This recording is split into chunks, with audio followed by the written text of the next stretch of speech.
Saludo muy afectuosamente al excelentísimo señor arzobispo de Madrid, Juan Carlos Osoro, también al excelentísimo Padre Jesús Fernández, presidente de la Fundación Fernando Rielo y de la Fundación IDENTE de Estudios e Investigaciones, a todos vosotros como amigos.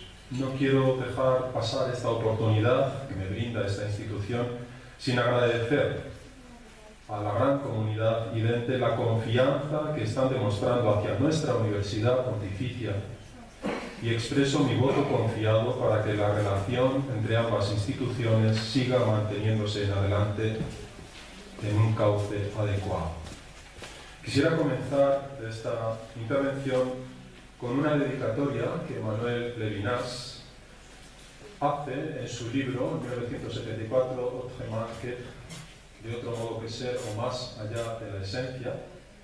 Es una dedicatoria que después aparece en caracteres hebreos y dice así: a la memoria de los seres más próximos entre los 6 millones de asesinados por los nacionalsocialistas, al lado de millones y de millones de humanos de todas confesiones y de todas las naciones, víctimas del mismo odio al otro hombre, del mismo antisemitismo. Después, como digo, aparecen en caracteres hebreos esta misma dedicatoria, en la que el autor, francés nacionalizado de origen lituano, expresa su voto también para que este odio cruel, que él identifica seguramente de forma problemática bajo la categoría del mismo antisemitismo, ha causado millones de víctimas humanos, como ayer mismo tuvimos ya ocasión, desgraciadamente, de experimentar. Mi intervención tiene 4 partes. La primera hablaré de mística y filosofía y, por tanto, condensando en buena parte lo que ha sido este congreso. Después una segunda, la mística judía, que es la propia, en la que nosotros vamos a establecer, en tercer lugar, la relación entre mística y filosofía en este autor, que quisiera presentarle a ustedes, aunque alguno de ellos, está Graciano aquí presente, conoce mucho más que yo mismo. Y por último, un simple esbozo sobre la recuperación del judaísmo que ha significado este autor. Comienzo sin más y espero que no sea una conferencia especialmente densa. La relación entre mística y filosofía está determinada básicamente por la confusión que rodea la definición del fenómeno místico. El gran historiador de la mística judía, Gershon Scholem, lamentaba siempre la oscuridad con la que históricamente se ha visto envuelta la idea de mística, y aportaba como prueba de esta situación el amplio catálogo de definiciones sobre misticismo elaborado ya en 1899 por el profesor William Ralph Inge. El dato es que casi todas las definiciones ofrecidas por aquel sacerdote anglicano coinciden en caracterizar la mística como una experiencia inmediata de la divinidad presentida como realidad última y fundante. Tomás de Aquino, por ejemplo, distingue en la Suma 2 maneras diferentes de conocer la voluntad y la bondad de Dios: la vía especulativa y la afectiva o experimental. Esta última es la que se da, dice él, cito, cuando alguien experimenta en sí mismo el gusto de la divina dulzura y complacencia en la voluntad divina. Fin de la cita. La mística sería, por tanto, la cognitio dei experimentalis. Y así lo han repetido Johannes Tauler, el Meister Eckhart o el cardenal Nicolás de Cusa. Lo que sucede es que el recurso al término experiencia, uno de los conceptos seguramente menos aclarado en la historia de las ideas filosóficas, no hace sino enturbiar aún más, si cabe, la definición de la mística. No es nada extraño, por tanto, que la actitud que ha presidido la relación entre mística y filosofía, al menos en esta etapa final de la historia que conocemos con el nombre de modernidad, haya sido la de la desconfianza, cuando no la de la abierta sospecha acerca de la más que discutida racionalidad. El recelo con el que la filosofía moderna se manifiesta contra la mística alcanza, como saben, en Kant una de sus más conocidas expresiones. Es clásica su definición del misticismo, de esa especie, dice él, de secreta doctrina, que se presenta precisamente como el contrario exacto a la filosofía y que supone dar un salto mortal de los conceptos a lo no pensable, yendo más allá de los límites de la razón humana. Tal proceder aparece ante sus ojos como un auténtico despropósito, pues significa tanto como admitir la posibilidad de una experiencia de lo suprasensible, es decir, la contradicción de pretender representar lo trascendente como inmanente. Kant se despacha a gusto con este tipo de saber que, sin provenir de la experiencia, no duda a la hora de postularse como experiencia de lo suprasensible. En todas las posibles incursiones del pensamiento más allá de los límites del conocimiento, lo mejor, indica este autor, es seguir orientándose por la razón, de no abandonarnos ilusoriamente al fanatismo o a la superstición. Esta concepción ciertamente peyorativa, como están viendo, de la mística, del misticismo, recorre el nervio central de la crítica filosófica moderna, haciéndose especialmente virulenta en Feuerbach o en Marx. Muchos intentos hubo, no obstante, de rehabilitar el concepto de mística, o al menos de diferenciar entre un verdadero y un falso misticismo, por ejemplo, por parte de autores en la órbita sobre todo del romanticismo, Novalis, Schlegel o el mismo Schelling. Pero es que en el pasado siglo empieza a introducirse una variante notable en el tratamiento filosófico de la mística. El sentimiento religioso místico pasa a ser considerado entonces como el último y más profundo fundamento de toda religiosidad. Ahora bien, aunque la mística pueda ser tenida como resonancia de la más alta verdad religiosa, su inefabilidad impide el acceso consciente a dicha verdad en cuanto tal. El encanto, Zauber, de la mística, en expresión de Hermann Cohen, proviene justamente de esa actitud suya de apoyarse exclusivamente en la intuición y rechazar, por el contrario, cualquier tipo de conocimiento racional. En este sentido, no es casual que Max Scheler termine considerando a la mística como un estático, inmediato e individual conocimiento identificativo por intuición y sentimiento, donde el silencio constituye el método más adecuado para el propio descubrimiento cognoscitivo. Considero estos simples ejemplos prueba suficiente de la ambivalencia con la que la filosofía viene determinando su relación con el fenómeno místico. Me permito, sin embargo, aportar una última muestra significativa de pronunciamientos filosóficos sobre la mística simultáneamente contrarios entre sí. Para Jasper, la mística es esencialmente la forma de vivencia de la superación de la oposición entre sujeto y objeto, alma y mundo. Esta vivencia de la unidad y la totalidad sitúa a la mística, por tanto, como reacción frente a la dispersión objetiva del enfoque racional. Esta comprensión, como ven, integradora, es vista en cambio como una amenaza real desde la cosmovisión estrictamente cientificista de la que ayer el profesor Ildefonso Murillo nos hablaba. Solo así se entiende que otro representante de esta corriente cientificista, Karl Popper, acabe juzgando negativamente a la mística, defendiéndola como expresión, cito, del anhelo en la sociedad cerrada por la unidad perdida.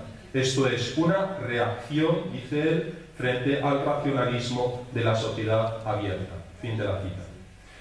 Puede, adelanto mi tesis, que la ambivalencia filosófica ante la mística no sea tal vez sino el resultado de las, vamos a llamarlas así, paradojas inherentes a la propia mística.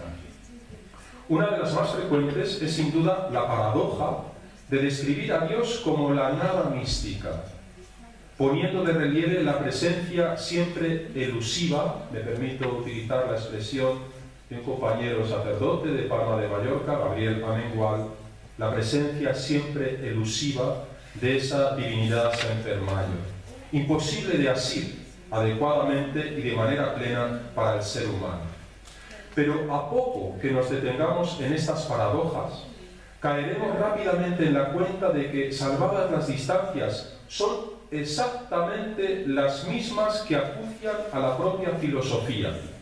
El quehacer filosófico en su búsqueda de la veritas rerum, el ejercicio de dedicarse a la filosofía, implica en efecto situarse cada día ante la inmensa y conmovedora tarea de buscar esa verdad, a sabiendas de no poder alcanzarla nunca en plenitud, porque, nos dijo el Papa Benedicto XVI, la verdad significa algo más que el saber.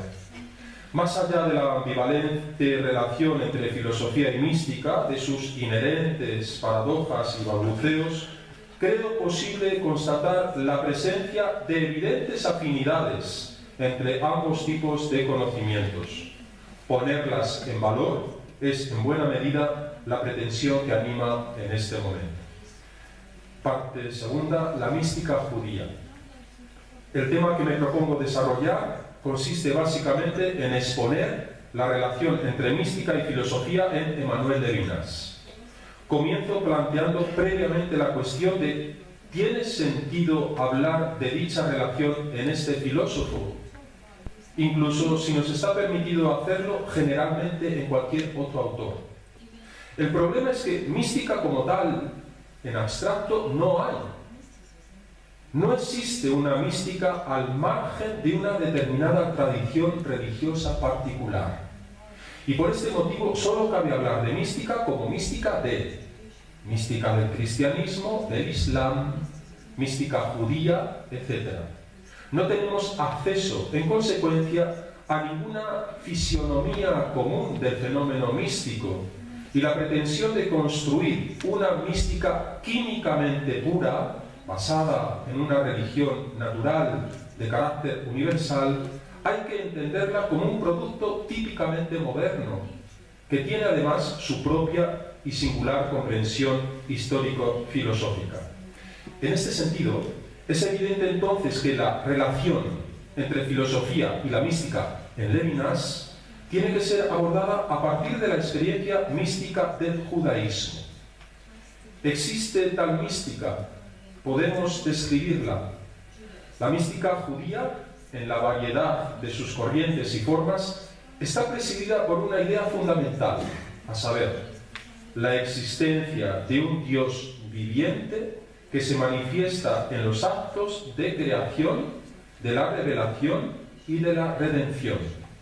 Para referirse a este Dios escondido, a pesar de sus manifestaciones, los primeros cabalistas españoles del siglo XIII, influidos notablemente por el neoplatonismo, emplearon fórmulas abstractas como las siguientes: la raíz de todas las raíces, la gran realidad, la unidad indiferenciada y sobre todo un término en hebreo, en sof. Esta última designación significa lo infinito como tal, es decir, aquello que no es concebible por el pensamiento. La mística judía jamás ha renunciado a la idea de un Dios impersonal que permanece escondido e incognoscible eternamente para nosotros, fíjense en la expresión, en las profundidades de su nada, según esta audaz expresión de aquellos mismos cabalistas españoles. La tesis de fondo es que un Dios definido no sería más que un Dios finito. Pero nada hay que repugne más a la conciencia judía de la absoluta distancia entre Dios y la criatura que la idea de un Dios identificado como ente, incluso como ser supremo, o un mero objeto dado a nuestro pensamiento. Esto no obsta para decir que la mística judía tampoco puede entenderse como un puro gnosticismo. Ella nunca ha establecido una dualidad insalvable entre ese Deus absconditus y el Dios de la Biblia, es decir, el Dios de los atributos, el Dios bueno, sabio, casos del mismo y único Dios que paradójicamente se revela en su ausencia. Y por eso su gran problema, el problema de la mística judía, fue siempre poder conjugar la unidad del Dios escondido con las múltiples manifestaciones de esos atributos revelados, como atestigua esa gran doctrina de los Sefirot. Toda la mística judía, desde los primeros tiempos, en los tiempos talmúdicos y postalmúdicos, pasando por los escritos de los antiguos cabalistas españoles y la escuela mística del Safed en el siglo XVI, hasta llegar a la literatura jasídica moderna, se ha ocupado principalmente de ofrecer una interpretación mística de la Torá, una interpretación que fuera más allá de los capítulos, de las frases, de las palabras y las letras que la componen. Y para el logro de este propósito esencial, los místicos judíos comenzaron apreciando una vida misteriosa, mucho más profunda, que subyace bajo el sentido literal de la ley, la que se le dio al pueblo elegido. La escritura de la Torá, de la ley, representa o simboliza, si se prefiere, las múltiples facetas de la sabiduría del Dios eternamente escondido en su creación. Y esta interpretación implica considerar en la Torá la presencia también de la ley cósmica universal, tal como Dios sabiamente la concibió y pudo tal vez revelar desde un inicio al mismo Adán. En este sentido, la mística judía se entiende en perspectiva escatológica, es decir, como camino de regreso a la raíz de donde procede nuestra existencia. El conocimiento esotérico, ciertamente, de las etapas de la creación conlleva precisamente la posibilidad de recorrer inversamente este proceso de la génesis inicial, como si toda la vida del universo estuviera animada por un movimiento simple de diástole y sístole, o, salvadas las diferencias, por el proceso de emanación y retorno del que hablaban los neoplatónicos. Una cosa es clara: el judaísmo no se entendería en su integridad sin esta experiencia mística. Pero una lectura fiel a los hechos implica introducir necesariamente la otra gran tradición, la del judaísmo rabínico, sin la cual el judaísmo dejaría también de tener sentido y consistencia plena. Si el judaísmo ha sobrevivido después de siglos de persecuciones, se debe fundamentalmente al hecho de haber recopilado la enseñanza oral de la Torá, realizada por esos que llamamos con el nombre de Tanaim, en un escrito que se denomina la Misná. La Misná fue durante mucho tiempo el núcleo central de la educación judía y dio lugar a un vastísimo comentario suyo, la Gemara. Se recogen en este comentario las grandes controversias y discusiones de los rabinos judíos, los Amoraim, en forma de disputas donde lo importante no son tanto las posibles soluciones encontradas, cuanto los pasos, el proceso mismo de la argumentación. Pues bien, el fruto literario de esta actividad especulativa compone, junto a la ya mencionada Misná, lo que conocemos actualmente como el Talmud. Dos versiones, la jerosolimitana y la babilónica. Temáticamente, en cuanto a los temas se refiere, está constituido el Talmud por el bloque de la Halajá, en torno a la práctica de la ley judía, y el bloque narrativo de la Agadá, de carácter exegético, homilético, ético, histórico y proverbial. La importancia de esta lectura talmúdica de la Sagrada Escritura radica, insisto, en su esfuerzo intelectual de comprensión, de adaptación histórica de la religión judía.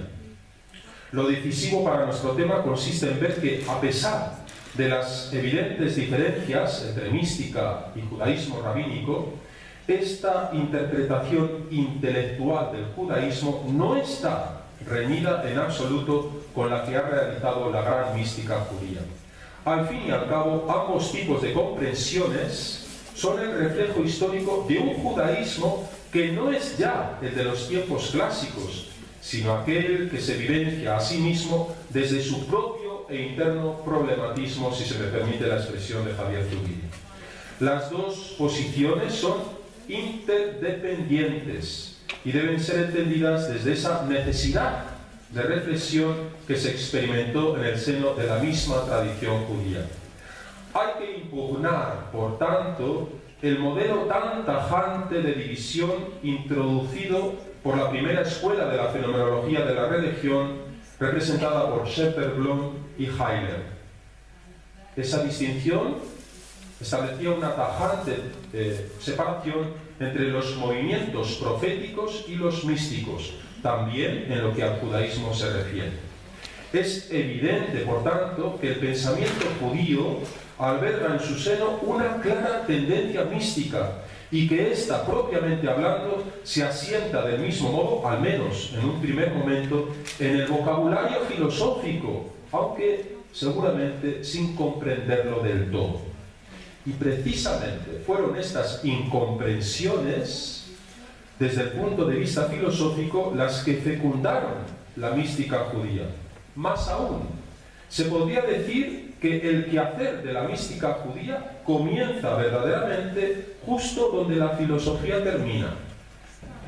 Un par de ejemplos pueden ilustrar esta ampliación de sentido que la mística judía supone respecto a la filosofía. La primera, la idea de creación ex nihilo, ajena en un principio a la filosofía. Esta idea de creación desde la nada afirma la creación por Dios a partir de la no existencia. En su sentido original, la nada es vista como lo no existente, aquello que no presenta ningún contenido comprensible intelectualmente. Pero la mística, que también habla y mucho de una nada con mayúsculas, comienza viendo en esta primera idea algo más que escapa a la consideración filosófica.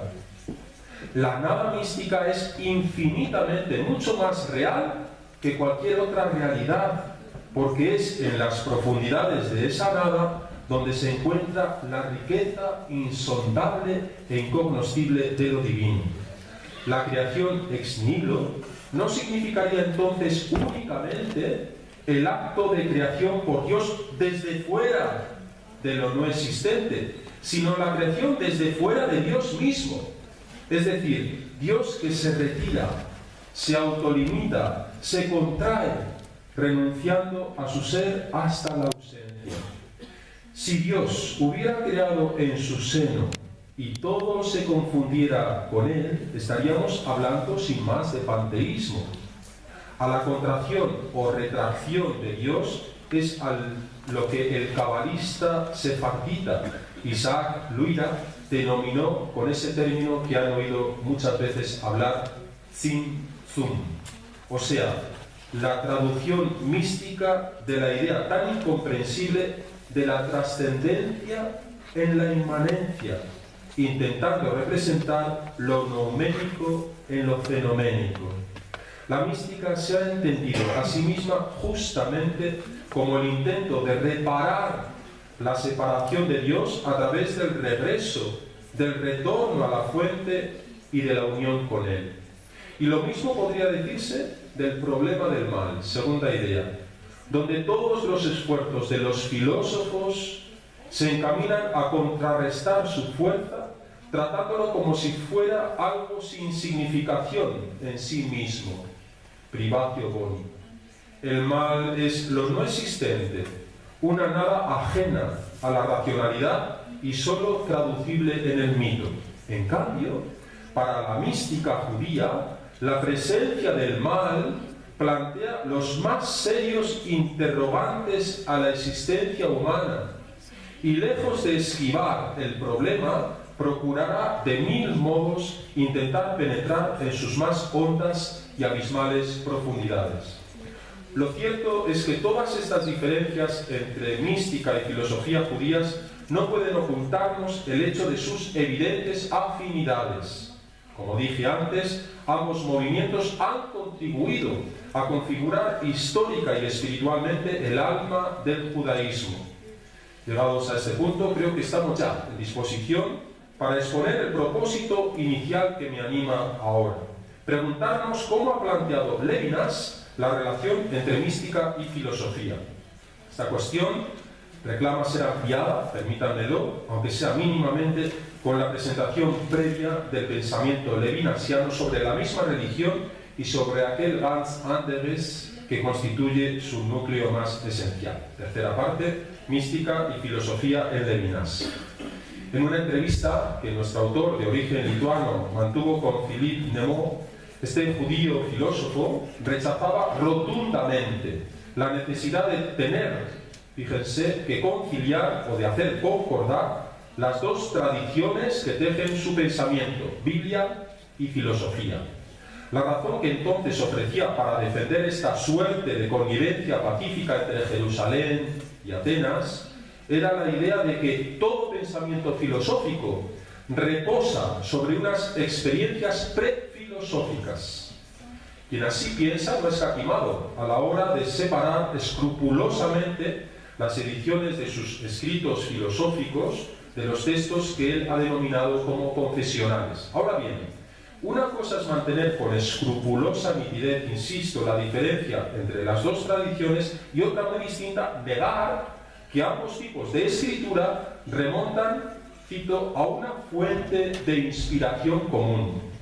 Creo llegado el momento de comprender la obra de Levinas de una manera unitaria. Más aún, es que la herencia bíblica, al menos en cuanto al sentido mismo de Europa se refiere, implica ya, según él, la necesidad de la herencia griega. Esta última afirmación es extremadamente importante y nos ayuda además a entender mucho mejor la relación de nuestro autor con la filosofía. Lo que Levinas dice al término casi de su producción literaria es que Europa no representa simplemente la confluencia de dos corrientes culturales, sino, cito, la concreción donde las sabidurías teórica y bíblica hacen más que converger. Fin de la cita. La expresión más que converger no puede significar aquí otra cosa que el dato de su posible y fundamental coincidencia. El presupuesto de Levinas es que la filosofía, frente a lo que habitualmente suele afirmarse, no habría sido nunca esencialmente atea, y en consecuencia no existiría tampoco necesidad alguna de emprender la citada conciliación, porque sencillamente no existiría ninguna rivalidad insalvable entre ellas. Este presupuesto pueda tal vez resultar ingenuo, pero es algo que Levinas ha repetido una y otra vez. Consiste en afirmar que la filosofía reposa sobre una experiencia, repito, prefilosófica, una especie de segunda escritura que subyace oculta en su interior. Filosofar no sería en realidad sino descifrar esa escritura escondida como si de un palimpsesto se tratara. Digámoslo sin ambajes. Esa experiencia previa no es otra que la experiencia de la tradición bíblica, que abarca el conocimiento de la ley, de la Torá, y la enseñanza oral del Talmud. ¿Acaso no tienen los versículos bíblicos el mismo derecho a ser citados que Hölderlin o Shakespeare? Claro que sí, responden, pero con la condición de que ellos no se tomen los versículos bíblicos como prueba, sino solo como testimonio de esa tradición o de esa experiencia más antigua que la misma filosofía. Los términos en los que Levinas ha planteado la vieja antítesis, como la denominó Hegel, han sido claros y siempre los mismos. A la tradición filosófica occidental le asiste el derecho a la última palabra, ya que todo deba ser expresado en su lengua, el griego, pero quizá no sea ella el lugar donde comience la carga de sentido. Aceptadas estas condiciones, urge que la filosofía vuelva al lenguaje, logos, para poder traducir lo puro, lo indecible. Son las expresiones que él ha empleado para describir ese elemento primordial que entra en el discurso y que más tarde denominará como el decir anárquico, sin principio, sin origen. ¿Cómo hacerse entonces la pregunta de si esta traducción de lo puro, de lo indecible al lenguaje, no terminará en traición de uno u otro extremo? Se trata ciertamente de un riesgo que Levinas no ha dudado en asumir con plena lucidez. Tentemos, pues, entender qué se está queriendo mostrar con ese elemento primordial, para pasar ya a terminar inmediatamente con la propuesta levinasiana a favor de la mística. La santidad de lo santo. Como dije antes, la fuente principal, el único acceso posible a la divinidad para el judaísmo pasa por el reconocimiento de la Torá y del Talmud. Y esto es así tanto en la mística como en la filosofía judía. Esta fuente nos permite ver a un Dios tomando la iniciativa y viniendo al hombre. No es el hombre, por tanto, el que va a Dios, como sucede en la consideración religiosa habitual, sino el Dios revelado que viene, o sea, llega a la idea hasta el punto de fracturar el pensamiento. Este inicio paradójicamente anárquico, sin principio, sin origen, tiene un nombre, es el decir de Dios que se revela. La filosofía, el discurso o lo dicho ha de entenderse como la santidad, ha de entender que la santidad es algo previo, incontestable.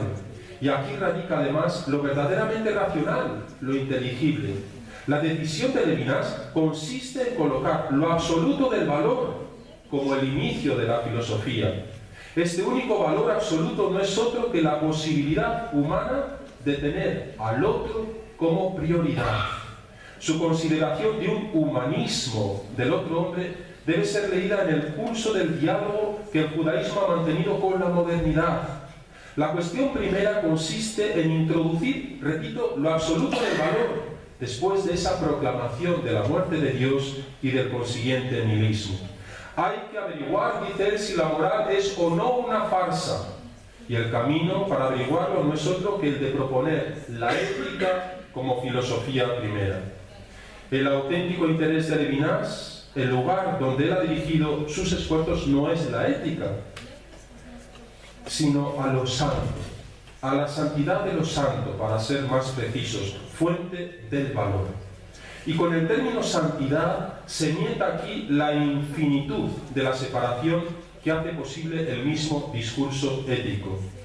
Cito: lo que el judaísmo aporta al mundo no es la simple generosidad del corazón, ni visiones metafísicas inéditas, sino un modo de existencia, la guiada por la práctica de los mitzvot, de los mandamientos. Ser destinatario de la ley tiene el significado concreto de haber sido elegido y conlleva a la vez la asignación de una responsabilidad para con el otro. La santidad es siempre lo primero, porque es aquello que no soporta condiciones, que es lo incondicional. Me permiten que salte para ir terminando y concluyendo y dejando ya tiempo para la clausura, dado que hemos iniciado este encuentro ya un poco más tarde. Como van a tener ustedes acceso a las actas, me permito ahora y ahorro ya así el tiempo. Termino simplemente con una simple esbozo de lo que es el último punto: retornar al judaísmo. Seguramente salto lo más sabroso, pero me doy por conforme para no incomodarles ya más tiempo aquí. No cabe duda que Levinas debe mucho al hecho de haber nacido en Lituania, porque fue en ese lugar, precisamente, donde el judaísmo experimentó su desarrollo intelectual más notable. Hablamos de la auténtica ilustración judía del siglo XVIII. Esta ilustración debe entenderse en realidad como fruto de una lucha interna Entre esas dos corrientes judías, la mística, representada en el nuevo hasidismo, y sus oponentes, los llamados mitnagdim, opositores, que veían en la Torá y el estudio del Talmud el camino más auténtico para la contemplación. En este sentido, el Rabí Caí de Volodzin será una figura clave para comprender el itinerario intelectual y religioso de Levinas. En continuidad con la enseñanza del famoso Gaón de Vilna, este maestro, pero procurando atraer a los hasidís. Lo cierto es que el distanciamiento entre las dos corrientes no dejó de producirse incluso llegado el siglo XX, y tienen ahí a Martin Buber y a Emmanuel Levinas seguramente como los dos exponentes máximos de uno y otro bando. Como hemos dicho, el judaísmo de Levinas consiste sobre todo en la relación a la ley, que para él no es sino la relación a otro hombre. En esto estriba todo el pensamiento talmúdico. Pero el camino no es la vía estática. Levinas ha manifestado siempre una gran reserva frente a la cábala y en general ante toda la mística como vía para el encuentro del hombre con Dios. Su propuesta pasa por otorgar máximo valor a la relación ética, y es en el seno de esta relación con el otro donde se experimenta a Dios como huella, como testigo de la ética, su primer mártir. En el movimiento de l'Âme pour l'autre hallamos la verdad ética contenida en los mandamientos y el lugar más original para la relación con Dios. Pero creo que no se puede comprender del todo a Levinas sin su experiencia del judaísmo como prisionero. Ni su filosofía, ni su judaísmo pueden ser desconectados de aquel acontecimiento terrible que vieron sus propios ojos y se clavó en su carne como una astilla. La posibilidad misma de leer un texto arcaico y volver a tomarlo al pie de la letra, sin adaptarlo a una interpretación, es decir, sin buscarle un sentido simbólico o metafórico, esta fue también una posibilidad que se abrió en este periodo de cautividad. En una conmovedora intervención radiofónica, nada más acabar la Segunda Guerra Mundial, Levinas ha relatado lo que supuso para él el reencuentro con la experiencia judía. Su testimonio permite que nos asomemos a la soledad del cautivo israelita que experimenta cómo su propia existencia va cobrando consciente e inconscientemente carácter religioso. Su soledad es, en el fondo de su alma, una soledad con Dios, incluso si por orgullo o por prejuicio no osa pronunciar su nombre. A diferencia del deportado, para el que el martirio era inmediato, el prisionero tiene el tiempo de prepararse para ello. Entre aquel hombre y su sufrimiento se abre entonces un intervalo, rememora Levinas, y en este intervalo se desliza la meditación, instante mismo en el que comienza la vida espiritual. Es el momento de releer el pasaje bíblico en el que Abraham va a inmolar a Isaac. Tal vez el dato más relevante de este texto sea el silencio de los 3 días en los que padre e hijo van de camino hacia el lugar que el Señor ha indicado para el sacrificio. Porque ese silencio de los 3 días, roto solo en la última etapa por la pregunta del hijo y la respuesta implícita del padre, fue precisamente lo que hizo que aquella prueba resultase fecunda. Y lo que Levinas está contemplando es cómo esa historia se refleja ahora en su propia existencia. Se trata siempre del mismo intervalo de silencio y soledad, temor y temblor, con los que este instante de la historia es vivido también por aquel prisionero israelita con la conciencia ya explícita de su judaísmo como tortura, como muerte y como Kidushe Hashem, santificación del nombre. Y en aquel Stalag alemán, la historia judía, el hebreo y la Biblia volvían a suscitar el interés y su estudio. Evitando el recurso a un fácil lirismo, Levinas recupera alguno de aquellos momentos excepcionales. Con emoción contenida, relata la pureza de unos de esos cortos instantes en los que un grupo limitado de prisioneros, con al menos 10 miembros, como prescriben las normas de oración, se reunían en una habitación rodeados de camas e iluminados con la tenue luz de las lámparas de petróleo o de acetileno para recitar las antiguas plegarias. La celebración de aquel oficio religioso crepuscular finalizaba curiosamente en la oscuridad de la noche y en medio de las sonrisas sarcásticas de los que no iban, obligados tal vez por sus convicciones contrarias o por pertenecer al siglo XX, comenta irónicamente nuestro autor. Pero aquel murmurar corto y fluido, desgranando las oraciones memorizadas desde la infancia, volvía a recuperar en su espíritu el sentido de las antiguas fórmulas. Cuando la fuerza, en su triunfo más brutal, hacía lugar de todo lo que se había enseñado sobre el bien y el mal, sobre un mundo gobernado por la misericordia, las antiguas palabras litúrgicas recordaban las historias increíbles de un pueblo, Israel, amado por Dios con un amor eterno. Un Señor que nos salvaba de la mano de todos los tiranos, el poder del faraón arrollado por las olas entre los cantos de alegría de los israelitas. Repetición infatigable de un credo en el que triunfaba el humilde y el pobre. Aquellos prisioneros habrían estado perfectamente legitimados para cerrar con desdén el libro de oraciones y salir reteniendo una blasfemia que pronunciaba sus labios, o para repetir sencillamente las cosas sin pensarlas, sin creerlas, con la indulgencia que se puede tener con el candor de épocas ya pasadas.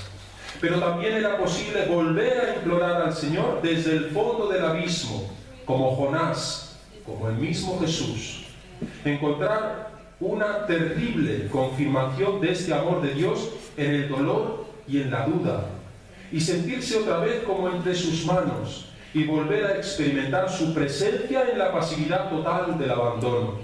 Descubrir la misteriosa inversión del sufrimiento en felicidad. Y al fin de cuentas, ¿no es el judaísmo todo esto? ¿Qué es el judaísmo? Sino la experiencia después de Isaías y de Job de la posibilidad de esta inversión ante la esperanza en el fondo de la desesperanza, del dolor en dicha. El descubrimiento en el sufrimiento mismo de los signos de la elección. Todo el cristianismo, nos dice Levinas, está ya contenido en este hallazgo muy anterior a él. Estos instantes, termina relatando con admiración, existían para algunos de nosotros y no eran ni mentira ni anacronismo. Los acontecimientos que siguieron a la Shoah no hicieron sino confirmarle en el valor de esta verdad. La verdad enseñada desde la infancia de que el injusto, el fuerte sucumben, mientras el humilde y el pobre son salvados y triunfan. Toda esta verdad elemental pareció revalidarse en su más desnuda simplicidad y literalidad en los acontecimientos mundiales que siguieron a la Gran Guerra. Ayer noches asistíamos, sin duda, a un ataque a esta verdad primera. Y hoy es necesario volver al pensamiento de este judío francés, y es permanente. Volver a la santidad de los santos. Y eso presupone retornar a un Dios con logos, como nos dijo Benedicto XVI, porque un Dios sin logos es contrario a la naturaleza de Dios. Muchas gracias.